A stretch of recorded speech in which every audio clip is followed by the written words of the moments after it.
ప్రపంచవ్యాప్తంగా కార్మిక వర్గం 140వ మేడే జరుపుకుంటోంది. 8 గంటల పనిదినం కోసం పోరాడి అమరులైనటువంటి చికాగో అమరవీరులకు ముందుగా విప్లవ జోహార్లు. 144 సంవత్సరాల క్రితం అమెరికా నగరంలోని చికాగోలో ఆనాడు పారిశ్రామిక విప్లవం తర్వాత ఏర్పడినటువంటి నూతన కార్మిక వర్గం పని గంటలు లేవు. ఆనాడు వేతనాలు తక్కువ, సూర్యోదయం నుంచి సూర్యాస్తమయం దాకా పనిచేసినటువంటి రోజులవి. కనుక ఈ దోపిడీకి వ్యతిరేకంగా పని గంటల తగ్గింపుగా ఆనాడు కార్మికవర్గం, చికాగో కార్మికవర్గం పోరాటాలు చేసింది.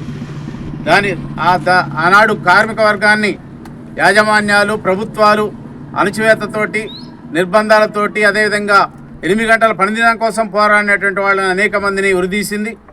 అదేవిధంగా కేసులు పెట్టింది, జైలు పంపింది. ఆ తర్వాత కార్మిక వర్గం 8 గంటల పని సాధించింది.